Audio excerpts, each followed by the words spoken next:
veulent savoir qui tu es. Ils t'observent sans relâche. Ils t'étudient en silence, comme s'ils cherchaient à décoder un mystère trop ancien pour leur science. Alors, ils t'envoient des gens, des litons gens. Encore et encore. Mais tous reviennent avec le même souffle, les mêmes yeux écarquillés, les mêmes mots murmurés. Il est différent. Ce n'est pas ta manière de parler. Ce n'est pas ton style. Ce n'est même pas ton intelligence. C'est autre chose. Quelque chose qu'ils ne peuvent ni quantifier, ni saisir, mais qu'ils ressentent. Une vibration, une intensité, un calme étrange. Comme si tu portais une vérité qu'eux-mêmes ont oubliée.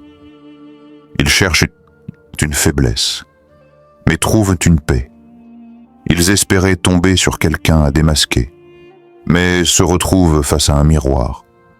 Ce que tu dégages dérange, parce que ça éclaire. Et la lumière n'a jamais été facile à regarder pour ceux qui vivent dans l'ombre. Et la lumière brille dans les ténèbres, et les ténèbres ne l'ont point reçue. Jean 1:5. Tu ne fais rien d'extraordinaire. Et pourtant, on te surveille comme si tu étais porteur d'un secret. Mais ce n'est pas un secret. C'est une présence.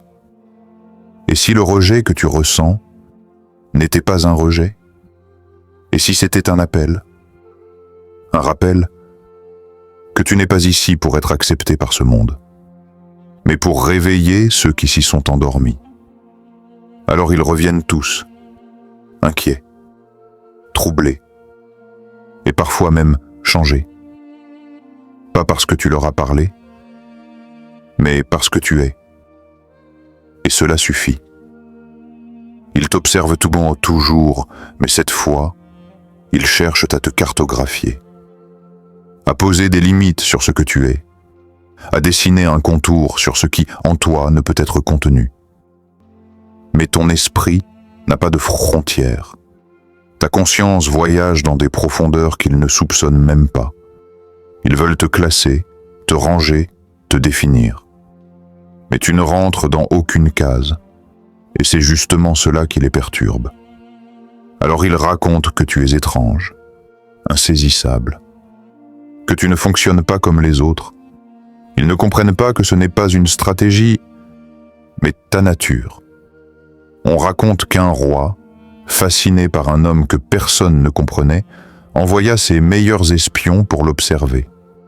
Ils partirent certains de ramener une vérité, une faille, une preuve. Mais tous revinrent troublés. Il parla à personne, mais le vent lui répond. Il reste seul, mais il n'est jamais seul. Il semble écouter une voix que nous n'entendons pas. Alors le roi, inquiet, posa la question que tous redoutaient. Est-ce un prophète? Un fou? Un danger? Et l'un des espions, les larmes aux yeux, murmura « Non, Majesté, c'est un élu, car il y a en toi quelque chose d'ancien, quelque chose d'intact. Ce que les autres fuient, toi tu l'embrasses. Ce que beaucoup appellent faiblesse, l'hypersensibilité, le silence, les larmes, toi, tu y vois des portes vers l'invisible. Tu n'as jamais été attiré par ce qui brille, mais par ce qui respire. Tu entres dans les pièces sans parler. Et pourtant, les gens sentent que quelque chose change. Tu regardes sans juger, mais ton regard touche l'âme. Alors oui, ils continuent de te suivre. Mais plus ils te suivent, moins ils comprennent. Ils reviennent tous, un à un, avec ce même regard, celui de ceux qui ont vu quelque chose qu'ils ne peuvent expliquer. Ils parlent bas, presque à eux-mêmes, comme si les mots leur échappaient. Il est en paix, mais c'est une paix qui fait peur. Il ne fuit pas, il attend. On dirait qu'il sait quelque chose que nous ignorons. Il y a en toi une attente, mais ce n'est pas de l'angoisse, ce n'est pas de l'impatience. C'est cette étrange confiance silencieuse de ceux qui ont vu ce que les autres refusent d'affronter. Tu ne cries pas. Tu ne cherches pas à convaincre. Tu ne fais pas de bruit. Mais tu avances, toujours, avec ce feu invisible, ce feu qui ne brûle pas les chairs, mais purifie l'âme. Le Christ n'a pas crié. Il n'a pas couru. Il n'a pas supplié pour sa vie. Il a marché vers sa croix, les yeux ouverts. Non pas parce qu'il aimait la douleur, mais parce qu'il connaissait la mission. Parce qu'il vivait dans une vérité plus forte que la peur. Ce feu que tu portes, il ne fait pas de bruit. Mais il éclaire tout ce que tu touches. Et c'est pour cela qu'ils ont peur. Car tu n'as pas besoin d'armes. Tu n'as pas besoin de foule. Tu es le message. Une ancienne histoire raconte qu'un homme, traqué pendant des années, était recherché par ceux qui le redoutaient. Il disait qu'il représentait un danger. Alors il le suivait, le cernait, l'approchait, mais chaque fois qu'il s'approchait vraiment de lui, quelque chose changeait en eux. Il repartait au bêta différent. Pas parce qu'il s'était défendu, mais parce que sa paix les avait transpercés. Ils étaient venus avec des chaînes, mais repartaient avec des larmes. Car ce qu'ils voyaient, ce n'était pas un ennemi, c'était une âme libre. Et toi, tu portes ce feu, il ne se voit pas. Mais ceux qui s'en approchent le sentent, et ils savent qu'ils ne peuvent ni le contrôler, ni l'éteindre. Tu n'étais pas fait pour les foules. Ce n'est pas là que ton cœur respire. Ce n'est pas là que ton esprit s'ouvre. Tu n'es pas ici pour chercher l'attention. Tu es ici pour honorer la présence. Pas la leur, mais celle de celui qui t'a envoyé. Il y a en toi un besoin sacré de silence, une soif de profondeur que les bruits du monde ne peuvent pas étancher. Et souvent, les autres ne comprennent pas ton éloignement. Ils pensent que tu les fuis, alors qu'en vérité, tu es simplement en quête d'un espace pur. Un espace où ton âme peut enfin respirer sans masque. Un espace où la voix du divin peut te parler sans être noyé. Le prophète Isa, Jésus, paix sur lui, montait souvent seul dans les hauteurs. Il s'éloignait, il pleurait, il priait longuement, et ceux qui l'observaient de loin disaient « Pourquoi s'éloigne-t-il » Mais ils ne comprenaient pas que certains sont appelés à se retirer du bruit, non pas pour fuir le monde, mais pour entendre l'invisible. Ce n'est pas que tu n'aimes pas les gens, ce n'est pas un rejet. C'est juste que ton âme est trop vaste, trop profonde pour les conversations qui ne touchent pas l'essentiel. Tu ressens quand c'est vide, et tu te retires non par mépris, mais par fidélité à ton appel intérieur. Il se retirait dans les lieux déserts et priait. Luc 5,16. Et si ta solitude n'était pas une blessure, et si c'était un sanctuaire, un espace sacré où l'esprit te façonne dans le secret, où les grandes réponses prennent forme, loin des projecteurs, dans le murmure des nuits sans témoin. Rappelle-toi, ce monde acclame le bruit. Mais Dieu façonne ses élus dans le silence. Ils avaient une mission, t'observer, te juger, te piéger. Ils sont venus avec leurs doutes, leurs soupçons, leurs intentions cachées. Leur objectif était clair, te faire tomber.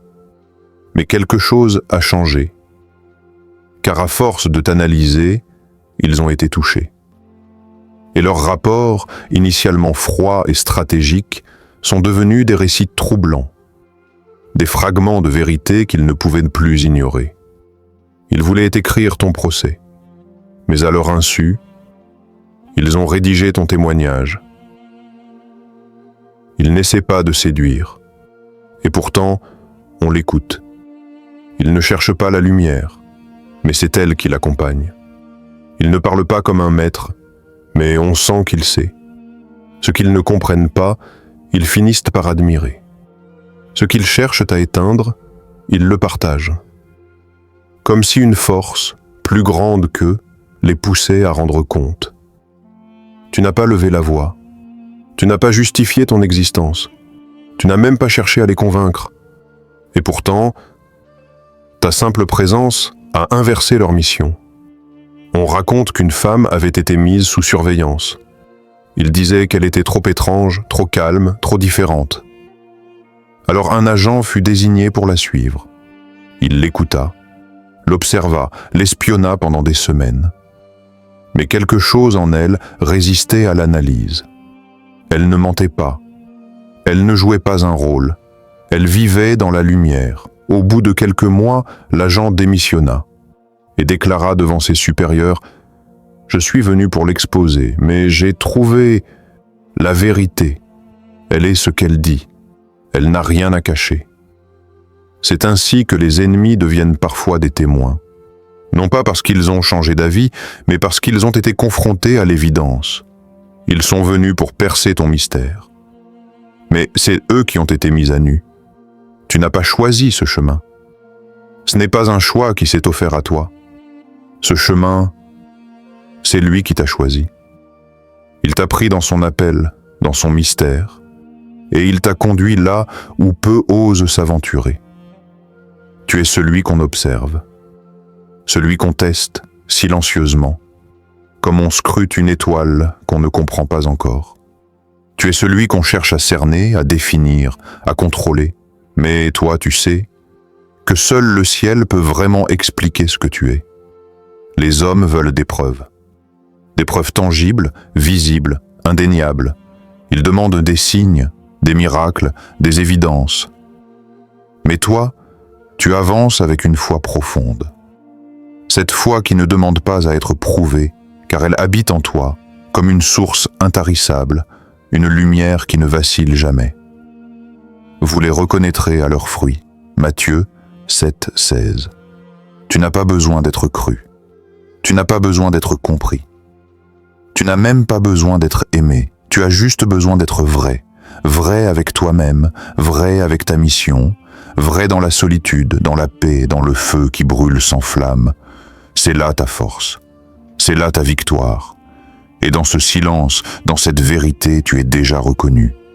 Là-haut, au-delà de ce monde. Tu es l'élu. Tu n'as pas besoin d'être vu par les yeux du monde. Tu n'as pas besoin des regards ni des applaudissements. Car ce qui te reconnaît est au-delà des apparences, au-delà du temps, au-delà de l'espace. Tu es déjà connu, déjà porté, déjà accueilli, là-haut dans la lumière silencieuse, celle qui ne faillit jamais, celle qui voit au-delà des masques, celle qui touche l'essence de ton être. Alors marche. Avance avec cette paix profonde, cette certitude invisible qui éclaire tes pas. Tu n'es jamais seul. Tu es déjà reconnu. Là-haut,